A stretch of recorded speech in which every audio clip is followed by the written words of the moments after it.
नमस्कार विद्यार्थी मित्रांनो, इयत्ता 8वीच्या सर्व विद्यार्थी मित्रांचं आपल्या युट्यूब चॅनलवर सहर्ष स्वागत आहे। मुलांनो, चौकोन रचना व चौकोनाचे प्रकार हे जे आपलं 8वं प्रकरण आहे, या प्रकरणामधील सराव संच 8.2 हे आपल्याला या ठिकाणी सोडवायचं आहे। आपण जे चौकोनाचे प्रकार बघितले बेटा, आयत बघितला, चौरस बघितला आणि समभुज चौकोन बघितला, हे 3 प्रकारावरती तुम्हाला माहिती पूर्ण सांगणारा मी व्हिडिओ अपलोड केलेला आहे, तुम्हाला पाठवलेला आहे, तो तुम्ही निश्चितपणे बघून घेतला असेल। तर या ठिकाणी आपल्याला या आयताचा, समभुज चौकोनाचे आणि चौरसाची रचना करायची आहे दिलेल्या माहितीच्या आधारे।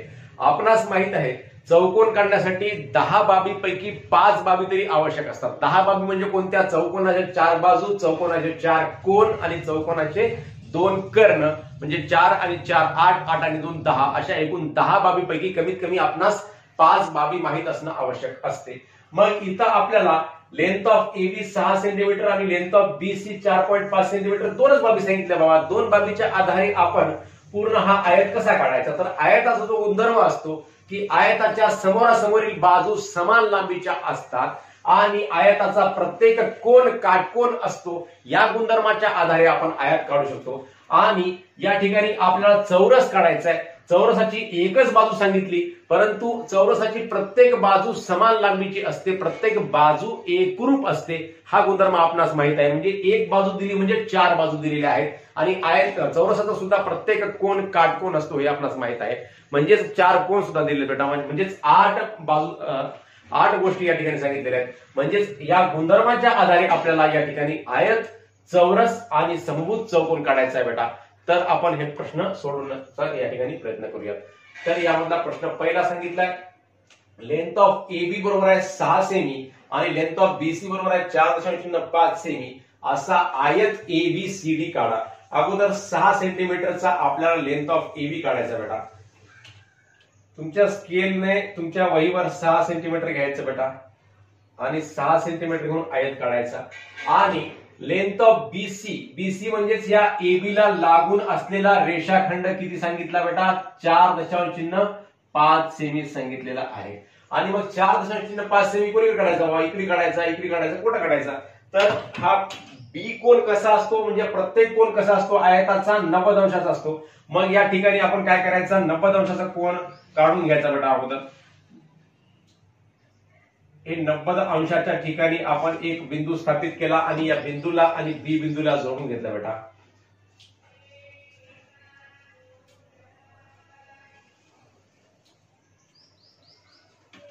हा झाला 90 अंशाचा या ठिकाणी कोन झाला बेटा, 90 अंशाचा। मग इथून 4.5 सेंटीमीटर आपण काय करायचं? कंपास मध्ये माप घ्यायचं 4.5 सेंटीमीटर आणि 4.5 सेंटीमीटर माप घेऊन आपण एक चाप मारायचा बाळांनो। हे कंपास मध्ये असं अंतर घ्यायचं बेटा 4.5 सेंटीमीटर। पहिलं कंपासचं टोक 0 वर ठेवायचं आणि पुढचं टोक 4.5 वर ठेवायचं।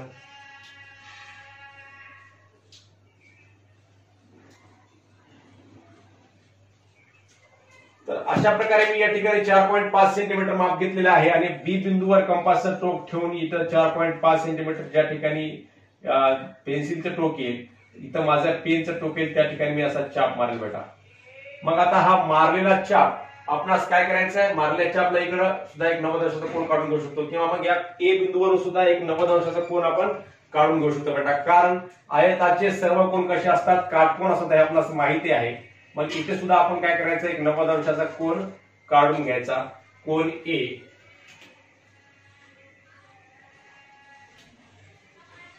90 अंशाचा कोन म्हणजेच काय असतो बेटा? तो लंब असतो खालच्या रेषेला, हे आपणास माहिती आहेच।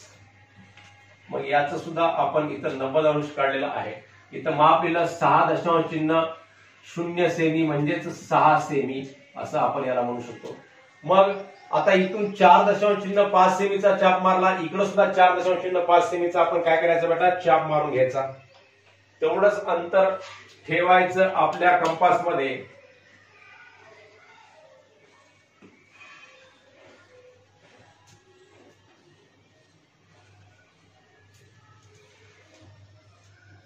आणि तेवढंच अंतर घेऊन आपण इथे 4.5 सेंटीमीटरचा चाप मारायचा बेटा। ए बिंदूवर कंपासचं टोक ठेवायचं आणि असा ए बिंदूवरून चाप मारून घ्यायचा. मग आता हे दोन्ही चाप ज्या ठिकाणी छेदलेले आहेत बाळांनो, त्या चापला आपण काय करायचं आहे, जोडून घ्यायचं आहे.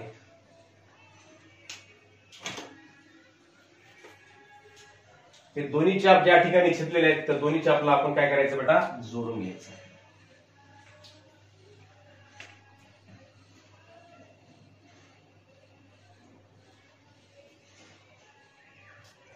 मग आता ए बी हा बिंदू सी झाला आणि हा बिंदू डी झाला बेटा, आणि हा कोण सुद्धा किती झाला, 90 अंशाचा झाला. हा कोण सुद्धा किती झाला, 90 अंशाचा झाला. याचं माप सुद्धा किती झालं बेटा, 6.00 सेमी, आणि याचं माप सुद्धा किती झालेलं आहे, 4.5 सेमी झालं, आणि याचं माप सुद्धा किती झालेलं आहे, 4.5 सेमी. तर अशा प्रकारे आपण या ठिकाणी आयत काढला बेटा. आयत ए बी सी डी हा आयत काढलेला आहे.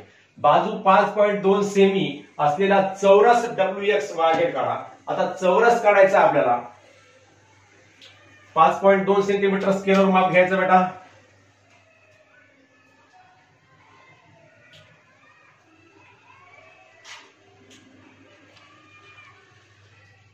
WX नाव देऊया त्याला, WX 5.2 सेमी. आता चौरस सांगितल्यानंतर एवढाच 5.2 सेंटीमीटरचा आपल्याला या ठिकाणी प्रत्येक बाजू असते बेटा. मग ही प्रत्येक बाजू असते 5.2 सेंटीमीटरची, आणि प्रत्येक कोन किती असतो मुलांनो, 90 अंशाचा असतो. मग इथे या ठिकाणी सुद्धा इथल्यासारखे 90 अंशाचे कोन काढून घ्यायचे बाळा अगोदर.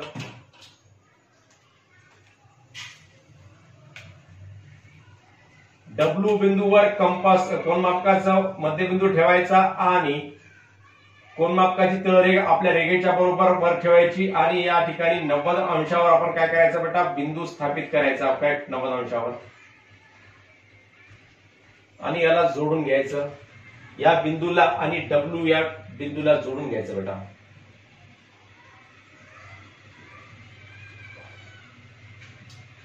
आणि इकडं सुद्धा 90 अंशाचा आपण कोन काढून घेऊयात एक्स बिंदूवरून, कारण चौरसाच्या प्रत्येक कोनाचं माप 90 अंश असते.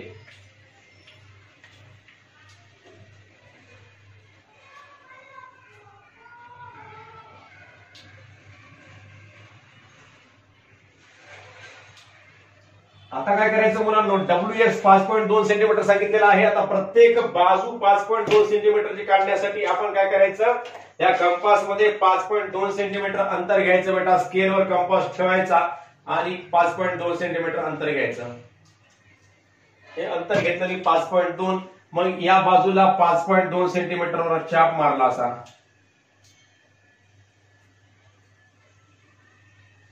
आणि इकडे सुद्धा चाप मारून घेतला बेटा 5.2 सेंटीमीटरवर.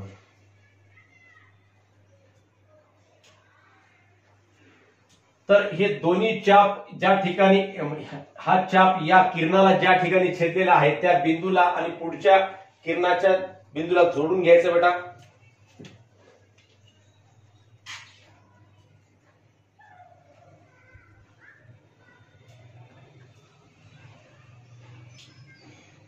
तर अशा प्रकारे WX, Y आणि Z हा चौकोन या ठिकाणी तयार झालेला आहे. याचं अंतर 5.2 सेंटीमीटर आहे. तर या प्रत्येक बाजूचं अंतर समान आहे हे दाखवण्यासाठी मी तर रेष मारली, म्हणजे समान एक एक रेष मारली आहे. म्हणजे प्रत्येक बाजूचं अंतर कसं आहे बेटा, समान आहे, 5.2 सेंटीमीटर आहे असा याचा अर्थ होतो. आणि हा चौरस आहे असा याचा अर्थ होतो. इथं सुद्धा आपण असं काढू शकतो, या दोन बाजू समान आहेत हे दाखवण्यासाठी एक रेषा मारल्या, आणि इकडल्या दोन बाजू समान आहेत दाखवण्यासाठी इथं दोन रेषा मारल्या. अशा प्रकारे आयताला सुद्धा दाखवता येते, आणि चौरसाला ह्या चारही बाजू समान आहेत दाखवण्यासाठी एक एक रेषा मारलेल्या आहेत. आणि हा प्रत्येक कोन काटकोन आहे हे दाखवण्यासाठी असं छोटं खून करायची असते या कोणाला, ती खून सुद्धा करून घ्यायची बेटा, म्हणजे आपला हा चौरस आहे असा याचा अर्थ होतो. तर मुलांनो, अशा प्रकारे आपण या ठिकाणी पहिले 2 प्रश्न सोडवले आहेत. लगेच आपण पुढचे 2 प्रश्न सोडूया. तर मुलांनो, प्रश्न तिसरा आहे, बाजू 4 सेमी आणि मापकोन K बरोबर 75 अंश असा समभुज चौकोन KLMN काढा. मग KLMN हा समभुज चौकोन काढायचा आहे, आणि एका कोणाचं माप 75 अंश सांगितलेलं आहे बेटा. समभुज चौकोनामध्ये आणि चौरसामध्ये फरक एवढाच असतो की चौरसाचा प्रत्येक कोन काटकोन असतो आणि समभुज चौकोनाचा प्रत्येक कोन काटकोन असेल असं नाही. काटकोनही असू शकतो आणि काटकोन नसला तर तो काय असतो, समभुज चौकोन असतो. आणि काटकोन जर असतो तो चौरस असतो. आणि चौरसालाच समभुज चौकोन असं सुद्धा म्हणता येतं बेटा. म्हणजेच आपण समभुज चौकोनाला चौरस म्हणू शकत नाही, परंतु चौरसाला समभुज चौकोन म्हणू शकतो. परंतु या ठिकाणी समभुज चौकोनाचं माप 75 अंश सांगितलेलं आहे. मग आता आपल्याला असा समभुज चौकोन काढायचा आहे. पहिल्यांदा 4 सेमी बाजूचा आपण एक बाजू काढून घेऊ. 4 सेमीची KL बाजू काढून घ्यायची 4 सेंटीमीटर मापाची.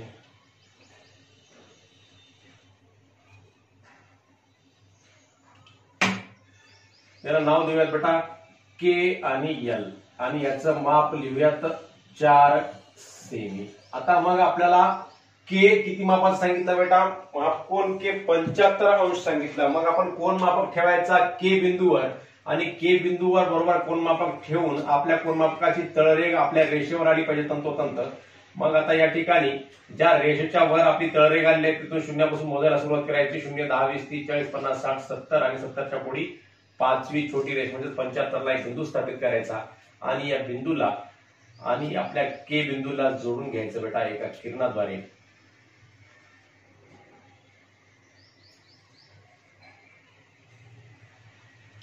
आणि असा किरण काढायचा. मग हा किरण काढल्यानंतर हे 4 सेंटीमीटर माप सांगितलेलं आहे. इकडे सुद्धा माप किती येईल बेटा, 4 सेंटीमीटर माप येईल. मग इकडचं सुद्धा 4 सेंटीमीटरवर आपण काय करूयात, एक चाप मारूयात. त्यापूर्वी आपण हा कोन 75 अंश काढलेला आहे. म्हणजेच आपल्याला इथं 75 अंश माप लिहू शकतो आपण अशा प्रकारे कंपास मध्ये. आता कंपास मध्ये 4 सेंटीमीटर माप घ्यायचं आणि 4 सेंटीमीटरवर आपण काय करायचं बेटा, चाप मारू शकतो.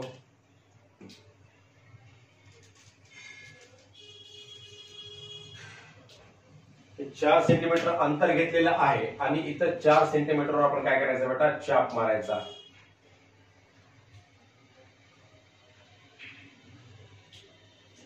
आता हे 4 सेंटीमीटरवर आपण चाप मारला. आता हा 4 सेंटीमीटरवर आपण चाप मारला बेटा. आता यानंतर काय करायचं, आता 4 सेंटीमीटर आपण चाप मारलेला आहे. आता लगेच या बिंदूवरून आपण इकडच्या बाजूला 4 सेंटीमीटरचा चाप मारून घ्यायचा. जे अंतर आपण या कंपास मध्ये ठेवलेलं होतं 4 सेंटीमीटरचं, हे चाप मारल्यानंतर तेच अंतर कायम ठेवायचं बाळांनो. आणि हे अंतर कायम ठेवून इकडच्या बाजूला एक चाप मारायचा 4 सेंटीमीटरवरला.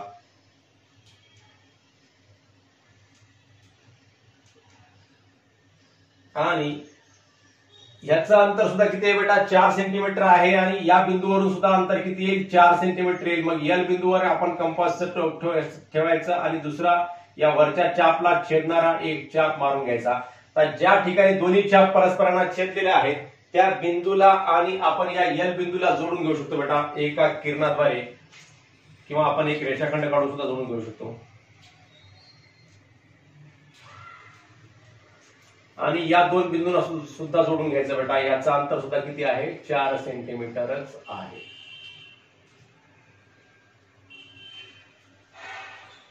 तर अशा प्रकारे हा आपण 4 सेंटीमीटरचा समभुज चौकोन काढलेला आहे. याचं माप सांगितलं होतं फक्त 75 अंश आणि ह्या 4 बाजू आपण काढल्या.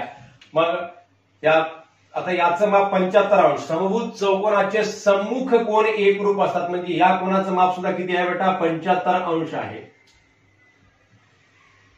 आणि हे 75 आणि 75 किती झालं बेटा, 150 झालं. आणि चौकोनाच्या चारही कोनाच्या मापांची बेरीज 360 असते. 360 असते म्हणजेच 150 जर वजा केलं तर 360 मधून 150 वजा केलं तर 210 राहतात. मग 210 भागिले 2 105 अंश. या कोनाचं माप 105 अंश आहे आणि या कोनाचं माप सुद्धा किती आहे, 105 अंश आहे. हे लक्षामध्ये ठेवा आणि मोजून बघा वाटल्यास तुमची खात्री करून घेण्यासाठी, पडताळा घेण्यासाठी. तर अशा प्रकारे आपण समभुज चौकोन या ठिकाणी काढलेला आहे जो आपणास काढायला सांगितला होता.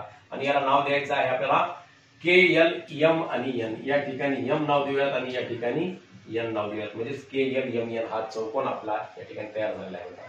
तर पुढचा प्रश्न आहे, एका आयताचा कर्ण 26 सेंटीमीटर असून त्याची एक बाजू 24 सेंटीमीटर आहे, तर त्याची दुसरी बाजू काढा. मग आयताचा कर्ण सांगितला किती, 26 सेंटीमीटर सांगितला आणि एक बाजू सांगितली 24 सेंटीमीटर. ही आपण खालची बाजू 24 सेंटीमीटर गृहीत धरली. तर आपण ह्या आयताची दुसरी बाजू काढायची आहे. जसं या आयतामधला आपण नाव दिलं आयत ABCD असं नाव दिलेलं आहे. आपण एक समजण्यासाठी या ठिकाणी आकृती काढलेली आहे बेटा. म्हणजे या आकृतीच्या माध्यमातून आपला प्रश्न समजून घेता येईल. इथं एक बाजू सांगितलेली आहे, कर्ण सांगितलेला आहे, दुसरी बाजू काढायची आहे. समजा आयताची दुसरी बाजू बरोबर आहे x सेंटीमीटर गणित करायची आणि उत्तर काढायचं. समजा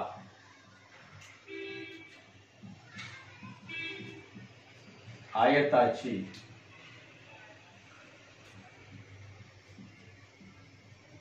दुसरी बाजू बरोबर आहे x सेंटीमीटर. आता बघा बेटा, या आयतामध्ये त्रिकोण DAB हा कोणता त्रिकोण तयार झालेला आहे? काटकोन त्रिकोण तयार झालेला आहे. आयताचा प्रत्येक कोण काटकोन असतो हे आपणास माहित आहे.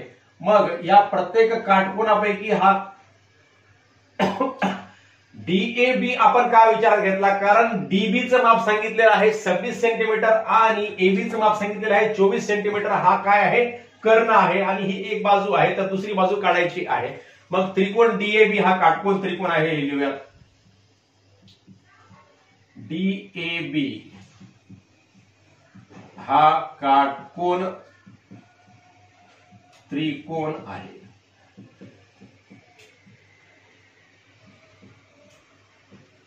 मग काटकोन त्रिकोणाचा गुणधर्म काय आहे बेटा? काटकोन त्रिकोणामध्ये पायथागोरसचा गुणधर्म वापरायचा असतो. पायथागोरसचा गुणधर्म काय म्हणते? पायथागोरसच्या गुणधर्मानुसार कर्णवर्ग म्हणजे कर्णवर्ग हा कर्णवर्ग आहे. कर्णवर्ग बरोबर आहे पायावर्ग अधिक उंची वर्ग, किंवा कर्णवर्ग बरोबर आहे एक बाजूचा वर्ग अधिक दुसऱ्या बाजूचा वर्ग. म्हणून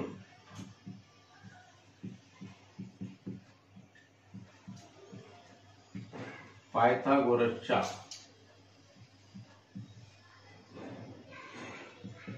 सिद्धांतानुसार किंवा गुणधर्मानुसार लिहू शकतो आपण. पायथागोरसच्या सिद्धांतानुसार काय आहे? कर्णवर्ग बरोबर आहे पायावर्ग अधिक उंची वर्ग म्हणा, किंवा एक बाजूचा वर्ग अधिक दुसरी बाजू वर्ग. मग एक बाजू किती दिली? 24 दिली बेटा. कर्ण किती दिला? 26 दिला. 26चा वर्ग बरोबर आहे. एक बाजू किती दिलेली आहे? 24 दिलेली आहे. म्हणजे 24चा वर्ग अधिक दुसरी बाजू काय समजली आपण? x समजली, म्हणजेच x चा वर्ग.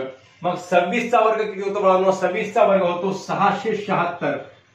676 बरोबर आहे. 24चा वर्ग होतो 576 आणि अधिक x वर्गला अधिक x वर्ग. म्हणून 676 वजा 576 बरोबर आहे x वर्ग.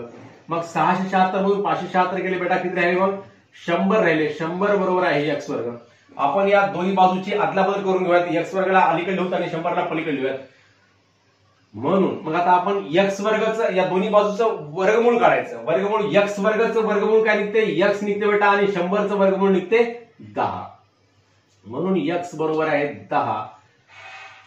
म्हणून आयताची दुसरी बाजू x काय आहे? आयताची दुसरी बाजू आहे. म्हणून आयताची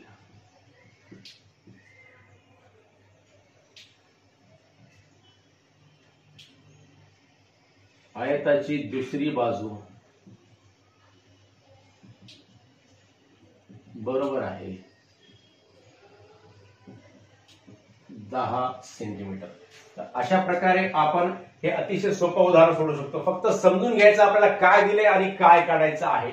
आयत सांगितला, एक बाजू सांगितली, कर्ण सांगितला, म्हणजे तिथं काय होतं बेटा? काटकोन त्रिकोण तयार होतो. आणि जिथं जिथं काटकोन त्रिकोण तयार होतो तिथं तिथं आपण हा पायथागोरसचा सिद्धांत वापरायचा असतो. पायथागोरसच्या सिद्धांतानुसार कर्णवर्ग म्हणजे हा कर्णाचा वर्ग हा एका बाजूचा वर्ग अधिक दुसऱ्या बाजूचा वर्ग एवढा असतो. म्हणजेच एक बाजू सांगितली 24, 24चा वर्ग 576 होतो, 26चा वर्ग 676 होतो. हे वर्ग जर आपणास पाठ नसले तर आपण 26 गुणिले 26 करून उत्तर काढू शकता आणि 24 गुणिले 24 करून उत्तर काढू शकता.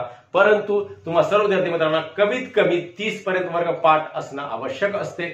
इयत्ता 10वी पर्यंत कोणत्याही उदाहरणामध्ये वर्गाचं काम पडू शकते, वर्गमुळे असंख्याचं पाठ काम पडू शकते बेटा, म्हणून हे सर्व वर्ग पाठ असणं आवश्यक आहे. मग इथं 676 वजा 576 केलं, बरोबर चिन्हाच्या अलीकडे पलीकडे संख्या आल्यानंतर काय होतं, त्याचं चिन्ह बदलते, अधिकचं वजा झालं, 676 वजा 576 100 आलं, म्हणजे या दोन्ही बाजूचं वर्गमूळ काढलं तर काय होते, मग याचं वर्गमूळ निघते x आणि याचं वर्गमूळ निघते 100चं 10. अशा प्रकारे हा आपण 4था प्रश्न सोडवलेला आहे बेटा. व सराव संच आर्धसंच चिन्ह 2 मधले 4 प्रश्न सोडवलेले आहेत. आपल्याला पूर्ण 7 प्रश्न घ्यायचे होते, परंतु व्हिडिओ खूप मोठा होण्यासारखा आहे, म्हणून उर्वरित 3 प्रश्न आपण पुढच्या व्हिडिओमध्ये घेऊयात. आपल्याला हा व्हिडिओ आवडला असल्यास नक्की आपल्या मित्रांना शेअर करा व व्हिडिओवर लाईक कमेंट सुद्धा अवश्य करा. धन्यवाद.